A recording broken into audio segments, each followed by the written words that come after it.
Les populations d'abeilles se sont mises à chuter. Durant les 30 dernières années, ce fléau a touché la plupart des ruches du monde entier. Au pôle abeille de l'INRA, Yves Lecomte affronte cet ennemi mortel de l'abeille.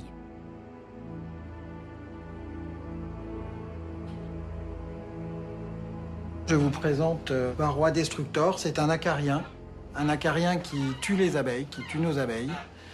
Il a été introduit en Europe dans les années 80. Il est présent partout dans les ruches. Il se dissémine extrêmement facilement d'une colonie à l'autre, d'une région à l'autre, etc. Les échanges et le commerce d'abeilles ont favorisé sa progression. L'arrivée du varroa en Europe est la conséquence des débuts de la mondialisation.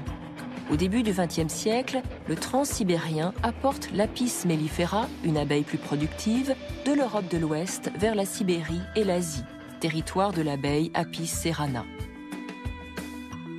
Mais l'abeille orientale est porteuse d'un parasite contre lequel l'Apis mellifera est sans défense.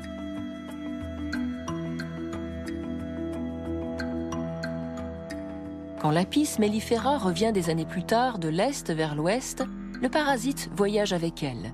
La commercialisation des reines et autres croisements d'abeilles à l'échelle mondiale a permis aux varroa de coloniser la totalité des ruchers en Europe, en Afrique et dans les Amériques.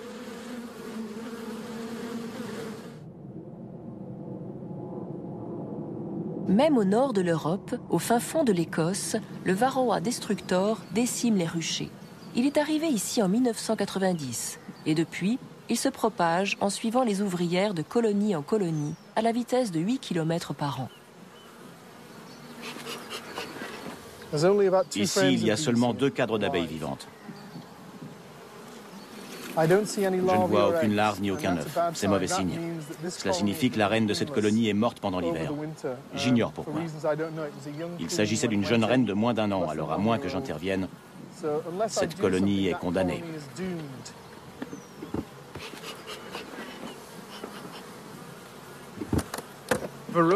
Varroa est un acarien parasite hématophage.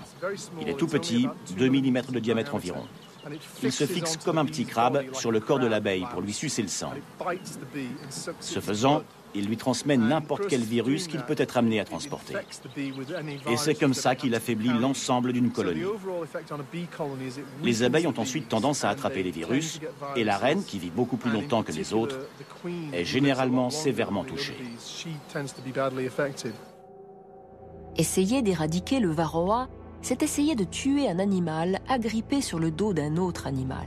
Il faut trouver la dose qui tue l'acarien mais ne nuit pas à l'abeille.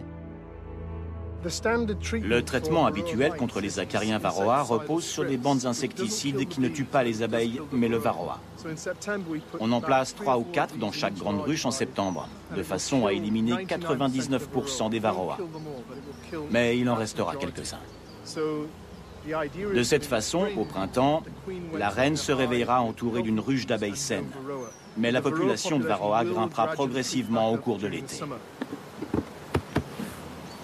Au bout d'un moment, les produits chimiques se logent dans la cire et diffusent une dose faible mais constante de pesticides. C'est un cercle vicieux. Le parasite devient résistant, l'abeille s'affaiblit. Mais sans produits chimiques, la colonie meurt. En cherchant les faiblesses du varroa, les scientifiques ont dénoué les secrets du cycle de sa vie, intimement lié à celui de l'abeille. L'abeille se métamorphose pour devenir adulte. Elle passe de l'œuf à la larve, à la nymphe, avant d'émerger de l'alvéole. Le varroa se glisse dans l'alvéole de la larve et se reproduit. Les jeunes parasites se développent et s'accouplent avant que l'abeille adulte n'émerge. Les parasites accrochés à la jeune abeille infectent ainsi toute la ruche et le cycle est sans fin. Les parasites varroa sont dotés de grandes aiguilles au niveau buccal, un peu comme des aiguilles de seringue qui peuvent transmettre des virus. De plus, le varroa a dans sa salive une protéine qui, comme le virus du sida, s'attaque au système immunitaire des abeilles et permet donc aux autres virus de s'en emparer. L'arrivée du parasite Varroa dans les années 80 a donc eu un impact réel sur la capacité des virus à se transmettre de colonie en colonie.